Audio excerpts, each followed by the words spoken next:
Hi everyone, I am Ishita and welcome to my another new video. জানো, বাইরে যখন ঘুরতে বেরোনো হয় ভিডিও ঠিক করা হয়, কিন্তু তারপরে বাড়ি এসে এডিট করার আর মনেই থাকে না। এখন থেকে আমি ডিসাইড করেছি আমি রোজ ভিডিও করব বেরোলেই, আর রেগুলারলি পোস্ট করার চেষ্টা করব। তো সেদিন আমি গেছিলাম বাগবাজার ঘাটে একটু ঘুরতে। আর তোমরা জানো আমার ঘোরা মানে ঘুরতে যাওয়া, তার সাথে 100-200টা ফটো তোলা আর খাওয়া। সো ভ্লগটা পুরোটা দেখতে থাকো, সব আসবে এক এক করে। সেদিন আকাশটা এত সুন্দর ছিল, মানে মনেই হচ্ছে দুর্গাপুজো এই দুদিন পরে, দুর্গাপুজোর আকাশ পুরো। আকাশটা দেখেই মনে হচ্ছে কেউ যেন ছবির মতো এঁকে দিয়েছে। এরপর আমি ট্রেনে উঠে গেছিলাম, অ্যান্ড ট্রেনে উঠে এগুলো তো মাস্ট দেখো, লিপ কম্বোটা কতটা সুন্দর হয়েছিল। তোমরা যদি বলো আমি একটা ভিডিও করব এর ওপরে, না বললেও করব, যাই হোক। সেদিন ট্রেনটা অনেকটাই ফাঁকা ছিল বলতে গেলে অন্য দিনের থেকে।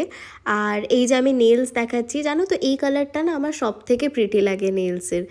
যে কোনো টাইম হোক আমি এই কালারটাই করি। সো দমদমে নেমে গেছিলাম। তারপর ফার্স্টে ভেবেছিলাম মাঝেরহাট লোকাল ধরে বাগবাজারে নেমে যাব, ওটা অনেক ইজি হবে। বাট ওই ট্রেনটা একদম মিস করে গেছি আমি। আমার রেডি হতে এতটাই সময় লাগে যে সব ট্রেন আমি এক এক করে মিস করে ফেলি।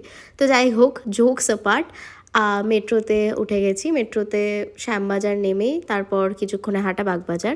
আমি না আকাশের দিক থেকে সত্যিই চোখ ফেরাতে পারছি না, যখনই পারছি আকাশের ভিডিও করে নিচ্ছি। মেঘগুলো এত সুন্দর লাগছে না আমার। আমি ডিসাইড করেছি এখন থেকে রোজ ভিডিও করব, আর উইকে 2 to 3 টাইমস পোস্ট করব, নিজের লাইভ ডকুমেন্ট করব, আর রোজ কী কী হচ্ছে সেটা তোমাদেরকে দেখাবো।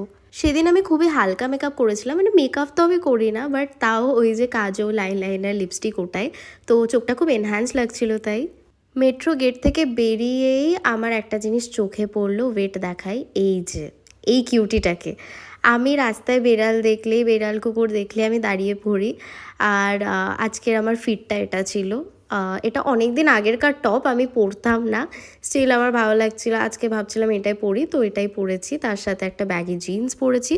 আর শ্যামবাজার, শোভাবাজার, ওদিকে রাস্তাঘাটগুলো, বাড়িগুলো, প্রত্যেকটা দেওয়াল খুবই অ্যাস্থেটিক। নর্থ কলকাতা, আর আমার খুব পছন্দ নর্থ কলকাতার সব জিনিস। আমার তো কোথাও ছবি তোলার হলে আমি চোখ বন্ধ করে নর্থ কলকাতায় চলে যাই। আর তার সাথে ওয়েদার তো ভালো থাকলে আর কোনো কথাই নেই। তারপর হাঁটতে হাঁটতে কিছুক্ষণ, ওই 10-15 মিনিটের ওয়াক টু বাগবাজার ঘাট। তার মধ্যে হাঁটতে হাঁটতে একটা সুন্দর রাধাকৃষ্ণর মন্দিরে গেছিলাম। মন্দিরটা খুবই সুন্দর। এই যে দেখো, বলছিলাম না প্রত্যেকটা দেওয়াল অ্যাস্থেটিক, দেখো এই দেওয়ালটা, তার পাশে একটা চায়ের দোকান। আমি ওখান থেকে একটা ক্যারামেল টি নিয়েছিলাম, চাটা খুব ভালো ছিল খেতে। এই দেখো আর একটা কিউটি, দেখতে থাকবে দেখো, আর এর পরেও আর আছে। আমি একটা জিনিস নোটিস করেছি, নর্থ কলকাতার ক্যাটগুলো না খুব ফ্রেন্ডলি হয়, মানে ওভার ফ্রেন্ডলি বলতে পারো। তারপর হাঁটতে হাঁটতে এই যে আমার ফেভারিট দোকানে চলে গেছিলাম। এখান থেকে প্রত্যেকবার বাগবাজার গেলে এখান থেকে আমার রিচুয়াল করে খেতে হবেই। তো আমি একটা ভেটকি ভাপা নিয়ে নিয়েছিলাম, একটা ফিশ ভাপা সামথিং। তো তারপর একটা ডায়েট কোক নিয়ে নিয়েছিলাম। তারপর এই যে আরেকজন ঘাটের পথে যাওয়ার পথে, তারপর হাঁটতে হাঁটতে ঘাটে পৌঁছে যাই। এই যে ঘাটের পাশে একটা সুন্দর ক্রোশের দোকান ছিল, আমি কিছু কিনিনি, প্রত্যেকবারই দেখি বাট কেনা হয় না। আর এই যে ঘাট, এত শান্তি পাই আমি ঘাট দেখলে। তো তারপর আমি একটা কুলফি খেয়ে নিলাম। তারপর আর কি বাড়ির পথে রওনা দিয়ে দিলাম। সো ট্রেনটা খুবই ফাঁকা ছিল। আজকের জন্য এইটুকুই, টাটা, দেখা হবে অন্য একটা ভ্লগে। And yes, bye.